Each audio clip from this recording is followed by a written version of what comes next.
Thinking about our discussions yesterday, we heard a lot of concern about there being too much theory and not enough practice, and a lot of concern that this is a big problem in Uzbekistan. Do you agree? I think it is a problem for every country, especially for the emerging one, developing one. And it is very important in the 21st century to have a bond with the industry. University is changing.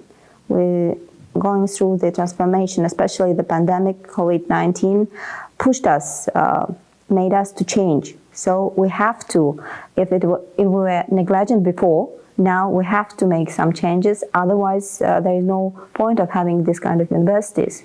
And even according to the presidential decree, we've got it's been planned. We've got strategies pointed out that by 2030 we're planning to have universities 3.0. And I mean, increase the number of this kind of universities and emphasize more on the quality and make it more efficient. And the thing is,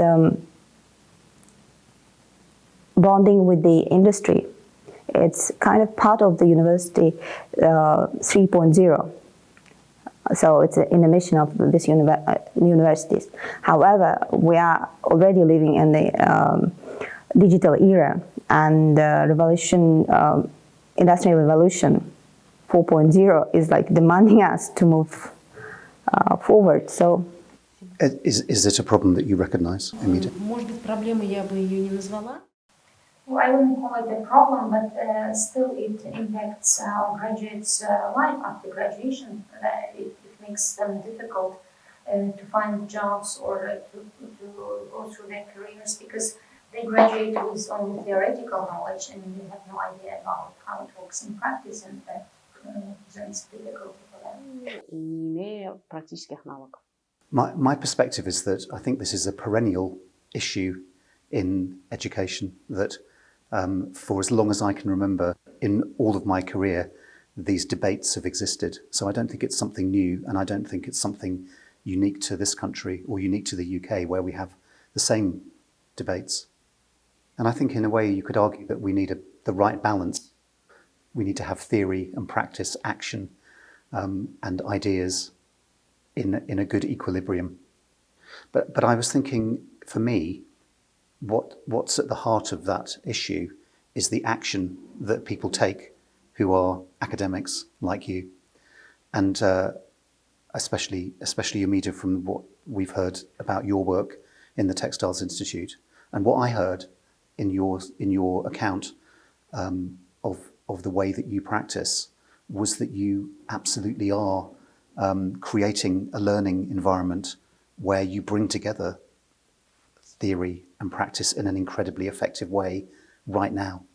And I suppose I wondered about your perspectives on your role as people who bring about change, and what sorts of ideas you have about how you could use your power to make that change greater in the future and influence others. Okay. I think educators have got big responsibility, especially nowadays. It is a great problem when the university teach one thing and industry is living with another. I mean, has got its own life. It should be correlated.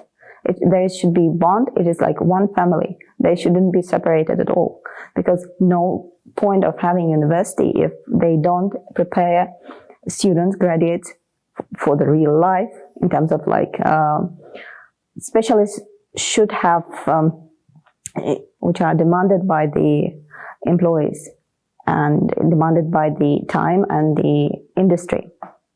And if it doesn't match, it's very sad. And it's a big responsibility, it's hard work. Sometimes it is not supported by the management, sometimes it's misunderstood or probably not seen as a valuable thing to do. But educators are the one who are supposed to guide, not to teach the theory, just theory. Because theory is just theory. If it is not applicable to the practice, what's the point of having this theory? Time is changing. We need to be agile. And especially specialists are demanded and requested to be agile. Taught today, tomorrow might be not applicable at all. But without having certain skills, without knowing how it works in practice, it is again pointless to have just theory. So teachers, educators should try to create this bond with the industry. I understand probably it's like on a small level. It will be just with one company. I don't know, probably by inviting representatives of the companies, leading companies, probably ordinary companies. It doesn't matter, from the industry, and it will start from this, and it will give it yields. Students will be inspired, will have some ideas, and probably they will go on their own. And why not to sign out some kind of memorandum or some kind of contract, or agreement. Yes, agreements, in order just to make sure that students are prepared in the way which are needed to the industry. And from my experience, I can tell that we did so. We used to, now it's like a usual case to invite the guest lecturers from different areas, from different industries, and try to establish this bond with the students and the industry in one way. Or used to take the students to the work field, and it also works. Or it's very popular to organize the career days. So again, we're trying to make sure that the industries are looking for the students, for the future employees, or listened, and at the same time the industry people are also listened to, because it's not just only in interest of students or industry, it's in the interest of the country, the future, in the hands of these specialists, which we are preparing at universities.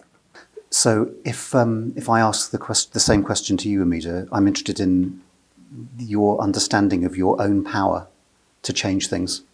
Я, наверное, буду говорить не о своей личной роли, а о роли нашего вуза, как я говорила уже. And we are right now almost implemented the dual system where we have constant connection between theory and practice. And before we used to send students for 1 month internship. That was not useful because they would go, and after completion of the internship, they would forget their questions and they would lose anything what was going on in the practical field in manufacturing. But now what we have is during 5 days of school, I think 3 days there at school they spent in classroom, but 2-3 days they spent in some manufacturing, in workshops, doing internship. And then if on Friday they have some question while they were on internship, on Monday they come back and they ask us. So while it is fresh, and that's why we know, teachers, educators know what is going on in practice. So I don't know if with, let's say, linguistics it works or not, or in some other sectors this is used for practice or not. But for manufacturing, it is quite useful to have it. I think it's it's a brilliant idea. And I'll just say it needs to be adapted according to the specialization. But the idea of combining the internship with the classes, it will be more efficient. And they're doing a great job in that. I wonder, have the ideas that you've put into place on your course had an impact on other courses in the same institution? После каждого серьезного мероприятия в рамках Creative Spark Each event under Creative Spark, whether it is a classroom or trip or any kind of final event like this one, I bring together the teachers, my colleagues, and try to share the knowledge. Of course, unfortunately, I cannot bring them all because there are about 30 only in my department. But I try to share the knowledge, and the same is done with students. I do master classes for students, and plus students also share their knowledge with their peers. Эти же студенты делятся своим опытом таким же студентам, как и они. Is your work, have you collaborated directly? To be honest, we joined Creative Spark in 2000. I mean, when it has been, 2018, I think. yeah, when it has been launched, and Academy of Public Administration is a bit different from the other universities, and we have participated. But later on, I think it has slightly changed because academy, it's not like ordinary higher. Well, your interests are in Pardon? policy. You're interested in public administration, I think, as an academy. It is, as I understood, it's a bit different in structure because at university, the bachelors, they study. Okay. At academy, You're working with grown-ups, professionals. yeah, grown-ups and government officials who wants to get their career into another level. So probably they had got already masters. For sure, they've got the bachelors, but it is like they're coming to this academy in order to develop and take their career into another level. So it's slightly different, and it's pandemic. So I mean, many stuff that like didn't allow, or like because academy is quite unique. We couldn't be part of this creative spot in the way like other universities. It's interesting though, isn't it? Because what Umida is talking about is in some ways doing the same work that you're doing, because although Umida has two roles. One is to work directly with her students and shape her own course, but also, it seems to me, from this account, sharing practice with other colleagues and helping them to develop. So actually there is a professional development, learning in a more informal way within an institution that is, I don't know, maybe there's something for APA to learn from those practices where there's an embedding of change in the processes that take place within an institution. APA is, as I said, a different kind of institution. Here, the students are already the grown-ups and the professionals, and in terms of the bonding with the industries, it's already there. And besides, like yesterday, you had a chance to talk to one of the specialists. We have arranged that there are field works as well. So students, we don't call them students, but the participant learners, they are taken to the field, to the industries to get to know closer, better, and some other things like inviting these industry people to the academy is also well organized. And since public administration a bit different compared to the textile and some other specialization. So maybe you wouldn't see education and higher education within the remit. Public administration is government administration rather than the wider public sector, including education. Your remit is not so much to work with developing higher education. Maybe that would be the job of other institutions. As I understood, Creative Spark is about the launching the entrepreneurship program, develop the skills at the universities, and with the help of the educators, and inspire these youth students to launch up something interesting, useful, on the basis of their knowledge and at university. And it is great. It's supposed to be like that. It's encouraging so many people, and it's helping to change, to develop the programs of the universities who are involved. And as I said, academy is totally different, and its mission is different as well.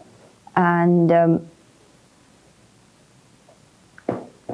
I think we have to emphasize on the services in terms of trying to make sure that the graduates of the APA are closer to the people. Yes. So that services are designed with people at the heart of their design. Services should be oriented, customer oriented. I mean, people oriented, because at the end of the day, there should be whatever we do, it should be for the people, and it doesn't matter what kind of fancy university or organization you are, but still we have to remember that at the end of the day, we serve the people, and it should be for their good, for the good of the nation, and the services which are provided should be efficient, useful, and should be sustainable. Yeah, and it should work in the long run as well. So entrepreneurship is very good, but I might be mistaken, but not in that sense. Thank you.